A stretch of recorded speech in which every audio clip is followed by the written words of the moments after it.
And today we're going to interview the A team and bye week. We have the KBBT team bracket that just started this past weekend, and this matchup was epic. If you guys missed it, weren't able to follow along, this was a storybook ending, and one club or one of these teams went home kind of a little bitter, and another team just had an amazing last minute catch up to advance to the round of 16. So everybody, we got Derek Brundle, we have Matthew Conant, Mason Good, and Jeremy Brandis. How you guys doing? Good. Good. So I'm going to start off a part of the story here, and I'm going to lead off with Jeremy. Jeremy, you had an amazing day on Saturday. You were able to go out and put up, I don't remember what your day one bag was, but you put up 90 some odd inches. You had your big fish of 22 inches, and you guys got out to a good lead. Derek and Matt were chasing you and Mason, and it looked like, every time they would get close, you guys would take that next step up. And you guys continue to play that cat and mouse game of chasing each other. And it ended up being a great finish, but we'll get to that soon. But tell us about your day one, and tell us about your big bass. Yeah, we were real motivated for this tournament. We were familiar with Derek Brundle and Matt Conant. We know what they've accomplished, and we knew that it was going to be a rough weekend for us, so we had to bring our A game. We had a solid plan. We started fishing in the sand pit. It's a series of like 4 or 5 different lakes, but they're all interconnected. Okay. They all fish really, really differently. I was on a smaller lake where I knew I could get a good frog bite early and catch maybe 90 inches in 3 hours or so. Nice. That was the plan anyway. I caught my limit. It was a little smaller than I thought, and it took a little longer than I thought. But then I moved it and joined Mason on the larger lake. It's a spot that he's been catching 20s for like the last 6 weeks. We knew there were bigger fish in there, and he had already had them figured out. Hadn't caught many big ones yet, but already had them figured out. And I don't know what else to say. I got lucky. I stumbled across the 20 and a half about 30 minutes after I got there. Nice. And I cruised by Mason, and we were actually giving each other a hard time, kind of mocking each other about who's got the big fish. And his personal best is 22 right now, and he said, I'll be okay with you catching the 21.75. He just didn't want me to beat his personal best on my lake. And then like 2 minutes later, right behind him in a spot that he had just fished, is when I stuck that 22 and pulled it out behind his boat. And I made a few more upgrades after that. That was obviously the highlight of my day. It was my best single day I've ever had, and it was my personal best fish, obviously. And it's the first time I broke 90 inches in the KBBT bracket. So I accomplished 3 things I was quite proud of on Saturday. Yeah, and those are great accomplishments. And then, do you remember what your day one bag was? Yeah, it was 97 and a quarter, I believe. That's crazy. I mean, and let's give a little credit to Iowa here. We'll give credit to Massachusetts here in a minute, but a lot of people, when they think about kayak bass fishing, they don't think about Iowa. A lot of people kind of overlook that, but that little mecca there that you got Iowa, you got Nebraska, and you got Missouri right there, all great fisheries. Those states. And how does it feel, Mason and Jeremy? How does it feel to put Iowa on the map and show off what kind of fisheries you guys have? Oh, I'm really proud of what we've accomplished in your bracket so far, and not just us, but like Jordan and Tyler. Really put Iowa on the map anyway. And I'm really proud of what we've accomplished. Everybody from Iowa that's been fishing with us. All right, Mason, how do you feel about that? I agree with him. I think it's cool that being overlooked, we can go out there and we can find those big fish, and we can show that we're just with everybody else, and we do have those. And Iowa's a great place to find big fish. We have them. Right. So we talked to Jeremy and about his big, huge day. Mason, tell us about your grind more. Say you had, I think, you ended up at 88 3/4. You had a bass of 18.75 was your big.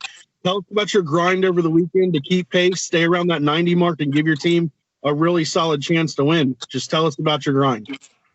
I don't know. So I've been fishing that main lake all year, and I think just this year I put up 6 over 20, and so I was kind of going in pretty confident, thinking I could get some big fish, and I was finding lots and lots of fish. There's just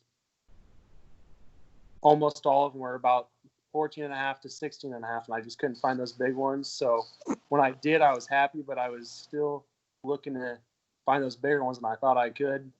Jeremy did phenomenal and put us up there, and I just couldn't find the big ones. So Saturday, we were both at Corley, is what it's called. We were both there all day, and we were both catching good fish.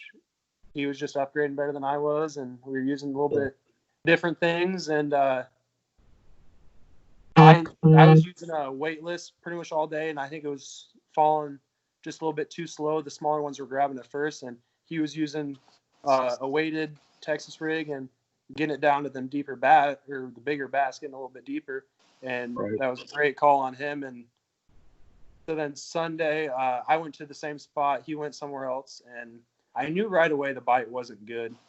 There's no wind at all, sun straight up, no clouds, and I wasn't finding the bigger fish, and I knew then I should have changed lakes and found something else. But I have so much confidence in that small lake that I just decided to stay there and try and grind it out. And I only upgraded like once. I think I only took one picture of one fish that whole day. And yeah, I stuck there and I tried finding the bigger ones, and I just couldn't do it. So, it's a team event. I'm asking you guys both teams this question. When you're the guy that's maybe not as high as your teammate, do you feel like you're weighing down the team at all? Do you feel like, hey man, I got to play catch up? Is the pressure mount any more than it normally would being in a team event? What's your feeling, Mason, and what's your feeling, Derek? As actually you were ahead most of the time until Matt at the end there. So yeah, absolutely. I thought the whole time I was just trying to catch up to him. Well, so on Saturday, at one point, I looked at the board, and Jeremy's biggest fish was a 17.5, and my smallest fish was a 17.25. So I was like, we're both gonna upgrade. We're both gonna keep going. And then all of a sudden, he just started finding those big ones, and I was super excited for him. I was like, okay, he's finding big ones. I'm gonna find some big ones here real soon. And he kept upgrading and he kept upgrading, and I wasn't. And so that kind of was giving me more motivation as his partner, not to let him down and not to let the team down, and just kind of try to find those bigger ones as much as I could. Yeah. And then Matt, you were playing catch up to Derek most of the weekend until right there at the end. So to the same question for you, do you feel like, hey man, I'm letting Derek down, like I need to catch him, or like you're staying steady? Like what was your mindset? Oh, of course, felt like yank him, but just made me fish that much harder. Right. Yeah. So you were out there, Derek. I think you stayed pretty steady. I think you had a good solid limit. I think you ended up with 93.25. Your big bass was 19.5 inches. Tell us about how your fishing went throughout the weekend, and were you pretty happy with it, or did you expect a little more out of yourself? How did you feel about that? Yeah, I expected to at least pull 1 over 20, but I was happy with it overall. I got on a solid pattern with a Wacky Rig Cinco, a Josh Stewart special, and right. I landed on a school. I found a school of fish way down in the back of this pocket, and there was a tournament going on. There was a whole pile of bass boats in there, and I was, Matt and I were texting back and forth, and I'm like, he was having a tough time in the morning. I'm like, dude, I'm on him. I'm smashing him. I'm getting one every single cast, but they're only 16 to 19 inches. You know what I mean? So I said, I'm just going to grind it out and just keep grinding on these. And hopefully I can pull it. I know there's plenty of 20s in that place and bigger fish in there. But they had the bait corralled in this one little corner around 3 weed beds. So I just kept, so every time they come up blowing up on, it was just little shiners they were chasing, I'd throw that wacky rig Cinco in there and catch one immediately. And then Matt hit me up and said he was on the move. He's going to go to a spot where we know he's got big fish. So I'm like, all right, well, he's going to go just light it up and catch a pile of big fish. So I'm like, we're good.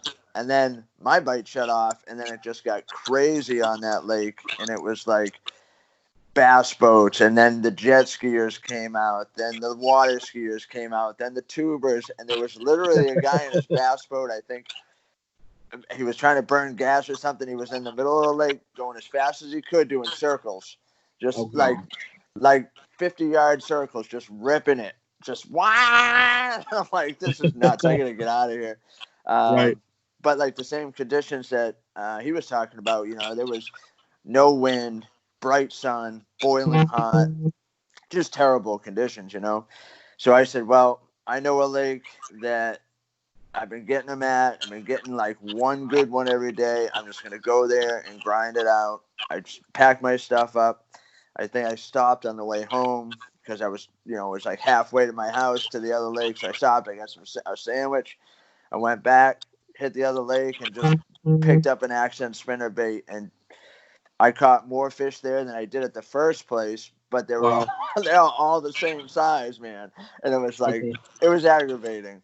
And then, you know, once we wrapped up, I came home and I was beat because we were fishing since like midnight on Friday night for the Father's Day challenge out here. And so it was like 18 hours, you know what I mean? And I was just beat. So I went to bed. Marcus called me at like 6:15. I was already asleep.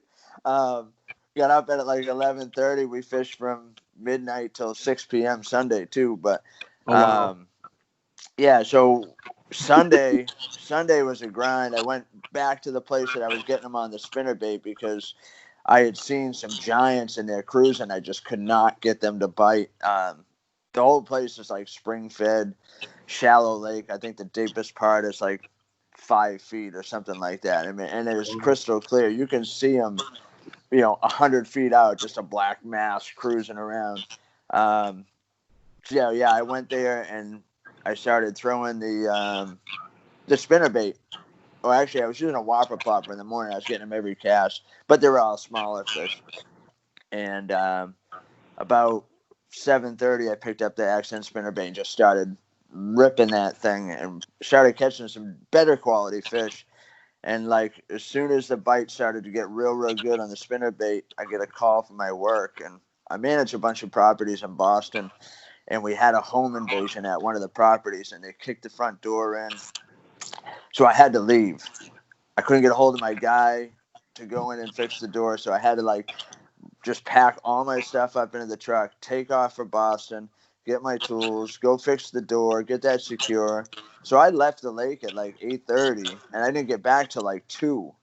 So Matt was like carrying the team the whole time, you know what I mean?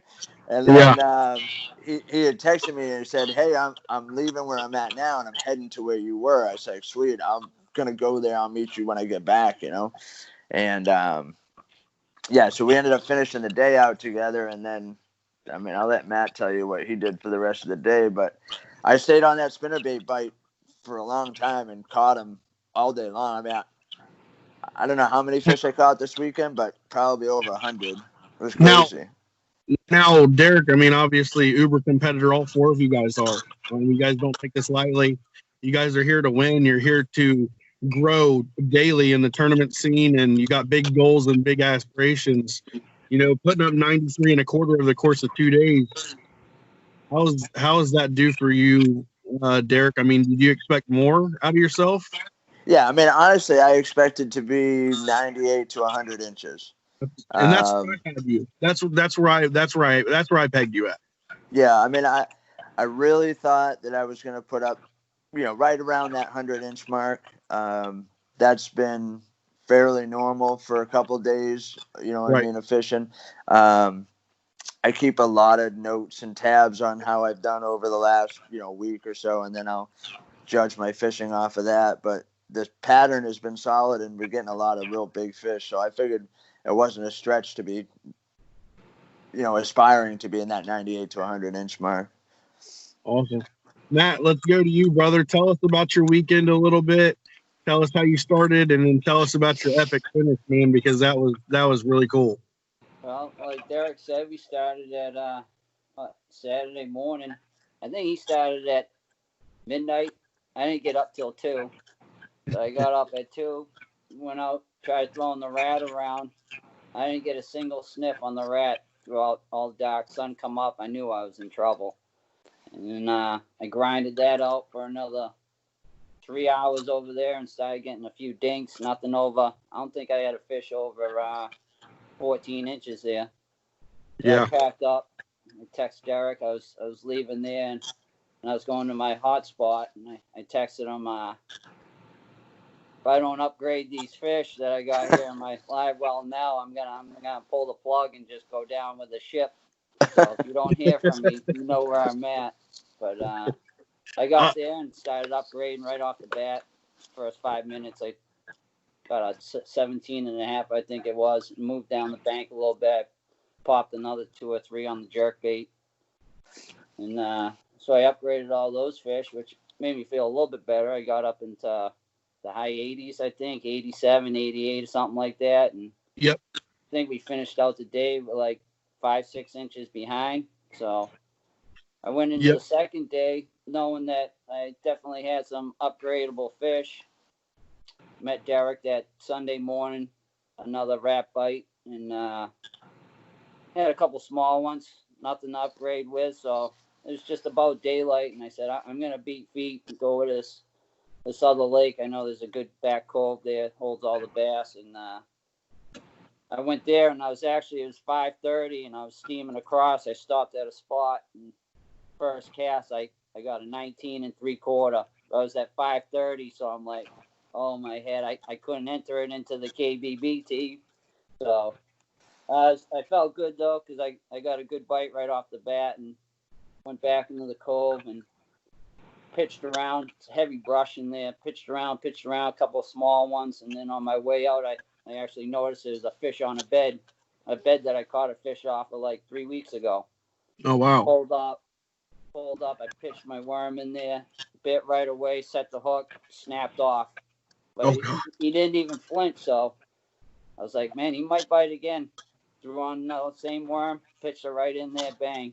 First cast, 18 and a half, so that was a good upgrade. I had a couple other brush piles in there. I went and checked out. No more bites, so I bailed out. Derek, like he said, he had to leave for work, so I'm like, man, he was on some fish earlier, and I'll try to go over there and grind out the rest of the day. I got there. I fished for 2 hours. I didn't get a bite. Derek hit me up, said, how's the action? I said, I haven't got a sniff yet. He's like, I'm on my way. So I started poking around, and the sun was up, shallow. So I was like, they got to be in. There's a few pad mats in there, nothing big, maybe like 30 yards by 50 yards long, 3/4 pads, and I just started punching those. First one I came up to, second pitch in, and I hooked 17 something, upgraded there, and then I pitched in again, broke off on one. I ended up getting 2 out of that section of pads. Derek had pulled up, and he went to his spinnerbait spot, and he had caught 2 fish right off the bat. I'm like, come on, guy. I was just over there for 2 hours, not a sniff. He pulls up and catches 2 fish right off the rip. I'm like, all right, I'll stick it out. Moved around the pad and finished it out, and then ended up getting a 20 3/4. So that brought some big life to the game right there. We were screaming back and forth at each other on the lake. People thought we were nuts. Distance, so as soon as I hooked that thing, I gave him a whoop. And he's like, I seen it. So when you got that 20 3/4, that's when you guys tied. Is that when you guys tied? Yep. No. Actually, we were an inch down. Oh, an inch down. Okay. We're an inch down, and I had a 17.5 to upgrade. So I turned right around. And I went to the first section of pads that I started on because I broke one off in there. So I'm like, man, there's got to be a couple more in there. First cast in there, 18.5. So that's where you Oh tied. my God. I'm like, dude, we're tied now. We're tied. We got an hour and a half. Derek steamed over. And he's like, dude, we just got to stop punching the rest of the mats. Yeah, before you tell us about the last fish, I want to break down and I want to give everybody the narrative here. So Jeremy and Mason were ahead, I think, the whole time, and you guys were playing. Derek and Matt, you guys were playing catch up. I'm pretty sure. I'm not sure if you guys. They were ahead of us like 30 inches at one point. Oh, it was a straight butt whooping. I was getting ready for an exit strategy. I can tell you that. Oh yeah. And so I'll tell you the backstory. So me and Greg are talking back and forth. Do you see what's going on? I told you them Iowa boys. I told you. And I'm like, yeah, you told me. I was like, but dude, don't count them out. And then I was like, you guys, both of you teams, solid, right? I mean, not to take away from anybody here, but we basically have like a Final Four. We say this a lot. It's like a Final Four matchup in the first round between you two teams. It's just an unfortunate way that the bracket fell. But to watch, bye week, to watch you guys take that huge lead and to watch Jeremy go out there and just throw up a just amazing bag, your best day on the water. It was like storybook already written there with you guys to win because of your personal best fish and your personal best day on the water. Mason, you did enough. You were right there. You had that 80, you had the 88 3/4, and you guys had that lead at the tie. And I'm sitting there and I'm like, it's tied. And I keep refreshing. I'm refreshing every 5 minutes. Refresh. And I'm like, they're not going to catch them. It's going to stay tied and they're going to win because of Jeremy's, big bath. We tried to go live and it was a crappy live. We had crappy signal all week and we apologize for that. But the board went down and we had just got off of our extended phone call afterwards where we were talking but off camera. And we hung up with each other. And I was like, I'm going to go back in here and check because I was judging since I didn't fish. I actually judged some of y'all's fish. You guys probably seen my initials next to your fish. And I scrolled down and I saw, and I was like, oh my God. So what happened was on Tourney X's, it showed a team go to 209 inches. And I'm like, how is that possible? Did somebody catch a 30-inch bass? So the fish was judged, and then go ahead and Matt, lead us into what happened prior to that fish. Tell us how that fish was landed, and tell us about how you felt, and Derek, how you felt once you guys had, figured out what just happened. Well, like you said, Derek steamed over, and we were talking about what we had for smallest fish, and I know I had an 18.5. It was my smallest, and Derek's was 17.5. And there was this one big section of mat that was probably, I don't know, 400 or 500 yards off in the distance, and you could just pick it out. So I was like, we gotta start working over that way. And I'm like, man, you gotta go in there and pound that mat because you get a 17 3/4, then that's more apt to get a 17 3/4 than an 18 3/4. So he's like, all right, I'm gonna finish out this one last mat and then I'm gonna head over there. So I started picking around down the edge and I pitched into the bushes and I got a bite, set the hook, missed it, and all of a sudden I seen the bass back out and I could see from like the halfway from its back to its tail is just sitting there, and I kind of started to drift into the edge now with the wind. So I had to hit my trolling motor, and as soon as I did that, he just bounced and took off. I'm like, dude, I just missed one right here on this bush edge. We still got 45 minutes to come back. You might come back in there. So he's like, all right, I'm going down to the big mat then. So I just started walking over, and I was still pumped up from that 18.5 and the 20 3/4. So I was kind of like poking my way down there, and there's just this one mat that's probably like 20 yards by 10 yards wide, and it was so thick. I pitched over there with a 3/4 ounce punch weight, and it just landed on top of the mat and just sat there on my head. That stuff is thick, and I didn't want to retie, so there was a one little open little circle right in the middle of it. I pitched in there, and there was nothing. I'm like, what the hell? I took my punch, threw it up, went probably about 25 feet in the air, and came straight down right in the middle of the mat and made it right through. I was like, oh, sweet, I got through. I reeled up all my slack. I went to give a couple of bumps, and it was just like solid. I'm like, oh. Set the hook, and it was just solid. He came up and started thrashing on top of the mat, and I was so excited. I grabbed my net I still had about 12 feet of line out, and I'm already grabbing my net, so I'm so pumped up, and he's bending me down by my trolling motor, and there's a battle, and there's these two other guys in this rowboat that were fishing right there. They're all hooting and hollering. I ended up landing it, and I was just like, oh my God, dude, 22 1/4. I was like, no way, dude. No way. How's this happen like this? It was just epic storybook stuff. So you had 98.5 is what you finished with for the 2-day top total. And then you had that 22 1/4. Is that your biggest bass in the tournament? Yep. That's my biggest bass. Since I've been measuring fish, that 22 was my biggest. So I topped that with a 22 1/4. See, so I mean, like, you had your biggest bass ever. Jeremy had his biggest bass ever. Yeah. You guys both had 98.5 inches, but your bass was a 1/4 of an inch bigger, or a 1/2 inch bigger than his. Yeah. It was nuts. So Derek, I'm sure you found out about the fish pretty quickly. Oh, what was the emotion? What was the emotion, and what was the conversation between you guys? I'm not gonna lie, things got weird. Like I was like I said, like he was saying, I went down to this big giant mat that was a little bit further than that, you know what I mean? Right.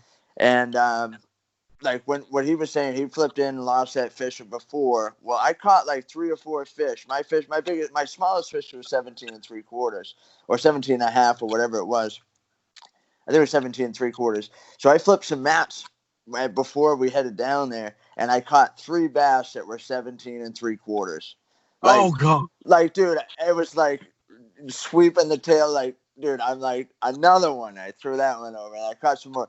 So I got down there, and I had my back. He was behind me, and like I said, like he was saying, there were some guys in a rowboat. They were drinking, shirtless, fishing, doing their thing, whatever.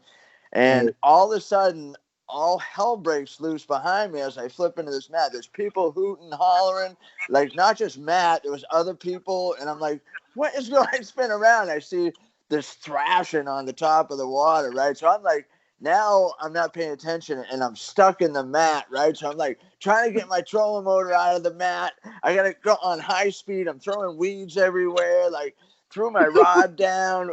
I'm like driving over there. The guys like trying to get out of my way in the rowboat. I almost hit them. I'm just getting over there, and Matt screaming and hollering. Finally got in the net, and it was just like, and I'll never forget the look on his face. As I'm trying to get there, I got like 4,000 pounds of weeds hanging off the front of the boat, and he's like over his shoulder looking at me with a huge smile, and he just yells, 22 1/4, and I'm like, no way. Yeah, and then like we just kind of hung out for a while. We still had, I think it was like 5:28 when he caught that or something like that. Yeah, and then it was close to that, right? Yeah, and so I'm like, dude, now it's like, oh my God, like we sat around for a minute, like just couldn't believe it had happened, And we took some pictures and stuff, and even those guys were still kind of hooting afterwards, like as we were letting it go or whatever, And then I'm like, well, I'm going to go hit some of these mats some more and keep fishing. I caught another dozen fish. I think Matt caught 1 or 2 more, but I couldn't upgrade that one fish, but it turned out that I didn't need to. So, thank God for your partner. You know what I mean? It's like, man, talk about a bailout. Like, we were sweating it. So we're talking about you guys checking the updates behind the scenes and whatever.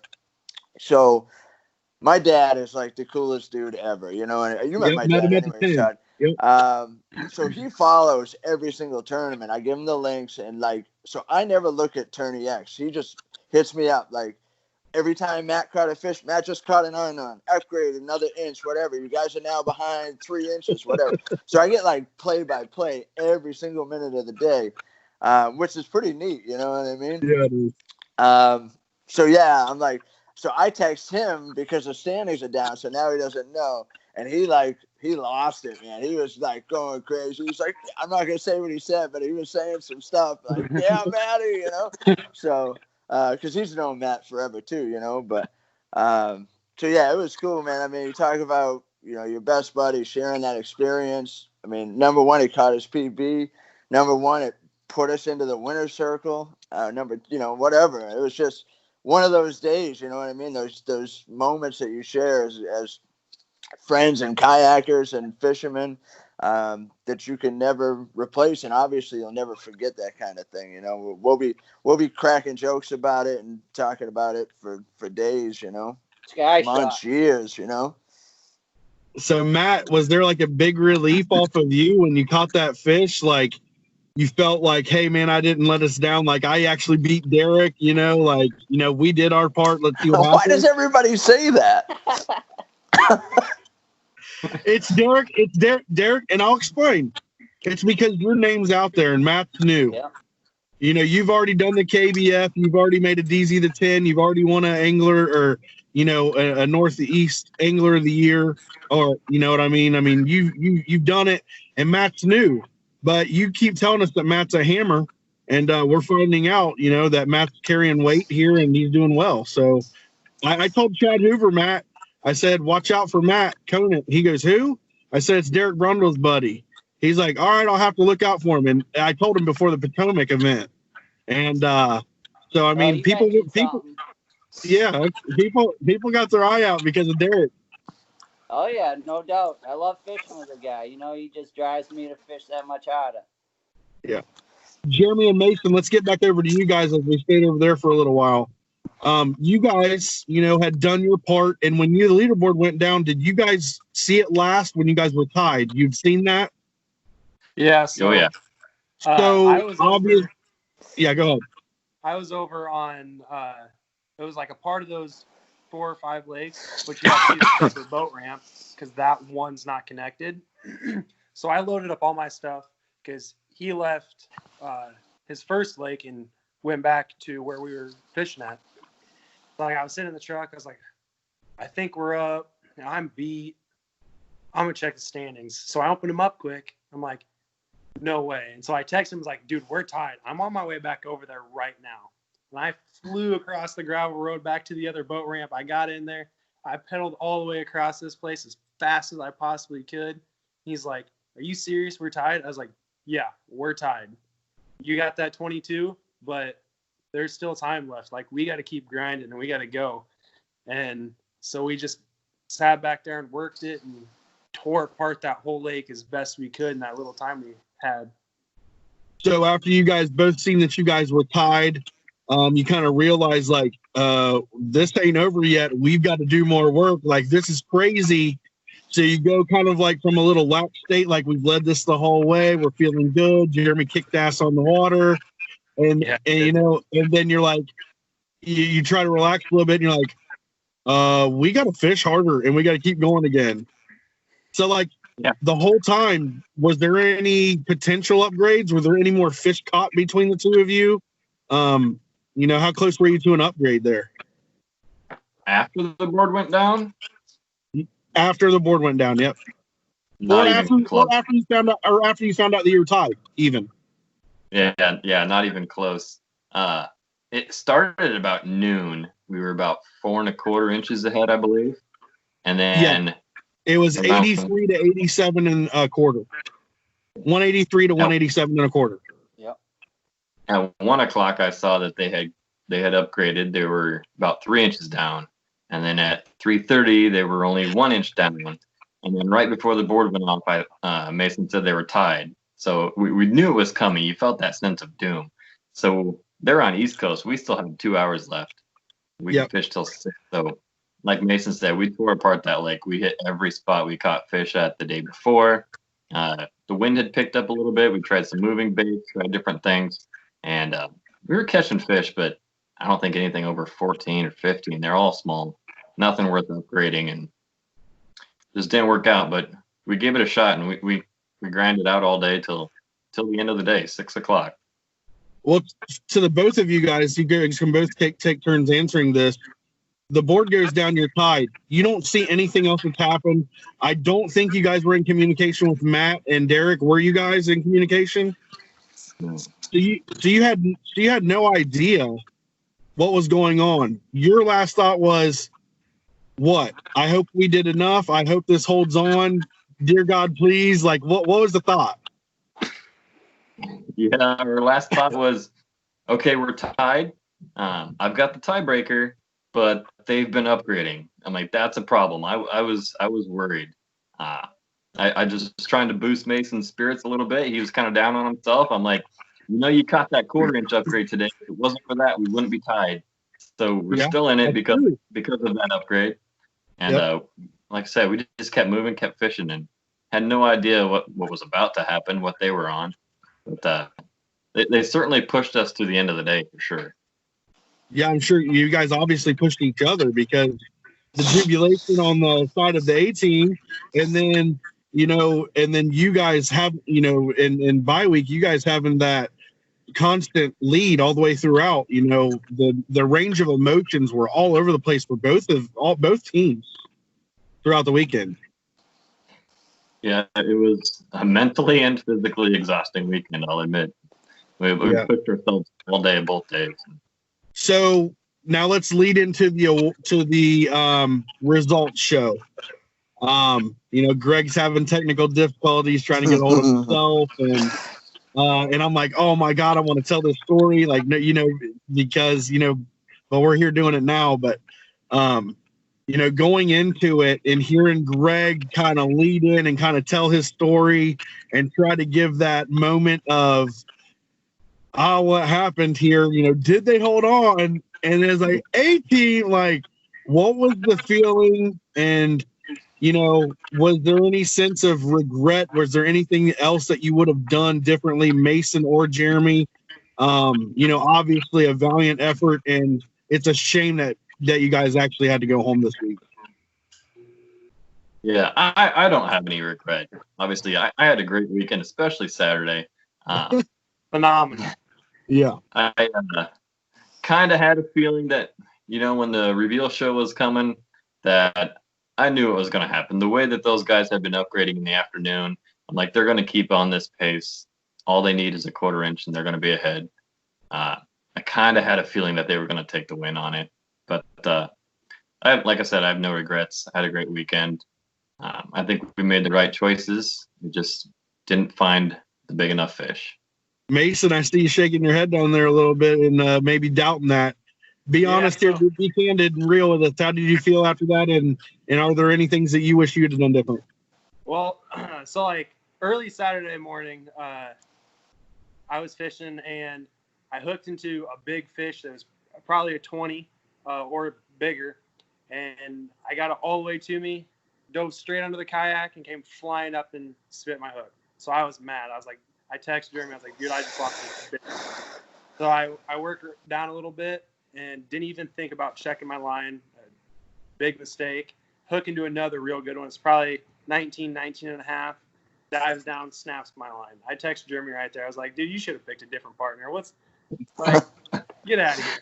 And then towards Sunday, I was disappointed because I can go to that specific lake any day and fish for 6 hours and pull out between 92 and 95 inches every time.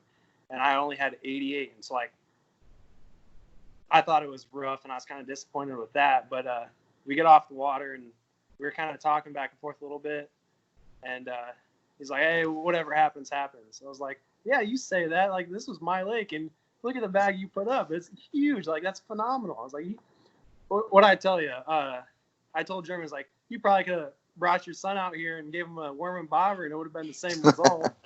And then, yeah, after watching it, I knew there were some mistakes I made, and I wish on Sunday, once I realized that bite was off, I wish I would have changed lakes, but I thought, you know what, I have confidence in this lake. I'm going to stick it out. And so then when we were watching it, just kind of listening to him talk, I had that feeling that they got those upgrades at the end and took it. And so as soon as he made the announcement, I was like, all right, I'm going to go shower. I'm going to go to bed. I'm beat. So Mason, you know, everybody in Iowa talks about you're an up and coming guy. Everybody should watch out for you. You're a stick, you're a hammer. You have all these guys like Tyler Cole, Jeremy Brandish, Jordan Westerman, and many others that are talking you up. You know, how does that feel? You know, and what are your goals moving forward in kayak fishing? First off, I hope they're right. That's the biggest thing. I hope they're right. But so Jeremy actually got me started tournament fishing last year. The year before that, we were talking about it in like late September, and I wanted to do it, but I didn't know how to get into it. I didn't know how to start, where to start. And he's like, hey, I do them. And so he kind of got me into it. And then after introducing me to the Iowa Kayak Anglers and meeting Tommy Thompson, Jordan, Tyler, him, Tim Gurley, and the list goes on. But after meeting all those and James Francis, like a lot of the tournaments we do, we kind of find one house and then 5, 6, 8 of us will kind of stay together. Awesome. And they talk about what they do, the different styles they fish, how they fish, and I just kind of like sit back and listen and observe and just kind of take in all that information. And hopefully the next time I go out, I'll recall something they said and do a little bit better. Like the last live tournament we had, Tyler was talking about these new Ned heads. And I was like, well, I'm probably going to be fishing the Ned. And he handed me a couple. And after using those, I'll never go back to the regular ones. And so, like, it's just little things like that I picked up on that they given me that information to hopefully make myself better and keep improving. Yeah, that's good, man. Iowa is an awesome tight knit group. Everybody roots for everybody, and they want to kind of take each other out, and it's really cool. Matthew, Derek talks you up nonstop, brother. It's known to look out for you going forward. What are your plans and goals and aspirations? Well, you know, I just like to compete. I want to compete. I kind of share the same story as Mason, kind of like Derek got me into the tournament fishing. I've fished my whole life, but as far as tournament fishing, I think that's a whole different beast. And, you know, I was fishing out of a John boat last year, doing some local stuff with Derek. And then he finally, I told him I'd never go into a kayak. Probably about 2 years ago. And then last fall, you know, he had such a good season. I was like, oh, man, I want to get in on some of this. You know, I was jealous. Him going up and fishing these big waters and doing well and everything. So it just put a fire under my ass. And he ended up hooking me up with a new canoe in November. And I went out and did, what was that, the Veterans Day Classic for KBF. And I ended up winning that. And that got me a seed into the 10 Invitational.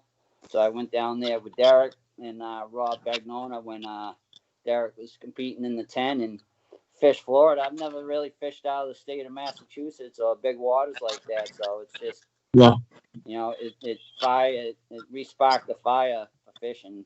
Like back in the day, that's all I used to do, hunting and fishing, and then it kind of pivoted off, and now I'm back in it and just restocking all my gear and everything like that, and getting the drive back. Hey, this dude fishes every single day of the week.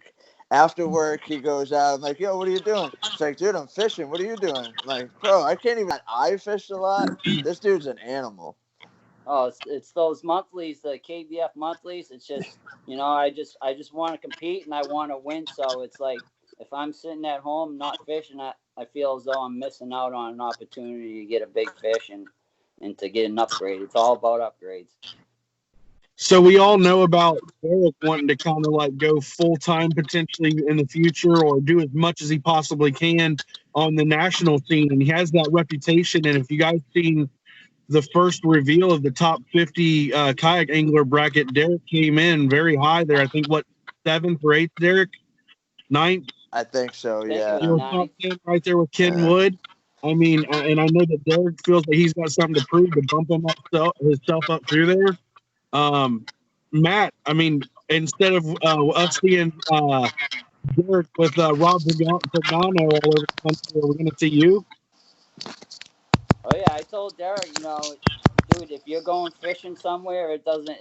I got a pretty lenient boss, and he lets me do what I want to do. So you tell me the dates, and I will be there. It doesn't matter if we're driving 20 hours, 30 hours, whatever. If you're going to a tournament, count me in. So Well, we'll be looking it's just for a you big on motivator. we'll be looking for you on the up and coming list. Maybe see if we can get you rated here. You go out there and perform and do well, brother. Oh yeah. So one last question for both teams. How'd you come up with your team name? And these guys over here, I don't know. We might talk. Yeah, we can talk about it. They had a team name, and it had to be changed. But how'd you guys come up with the A team? What did that mean to you guys? Is it how'd you guys come up with that? Come on, dude. You don't know who the A team is, bro? I know he is, but I just wanted to know the story behind it. So here's the story. I saw that there was going to be a team thing, and the first person I always think of is Matt, because I mean we've been fishing together since high school. But I texted him. I said, "Yo, guy, you want to get in on this team thing or what?" He's like, "Oh, absolutely." I said, "You want to do a team name?" And he just texted back, "A team." I said, "Done." It was that easy. That was it. That's all it was. Is there any meaning behind that, or just straight off the movie, or did you?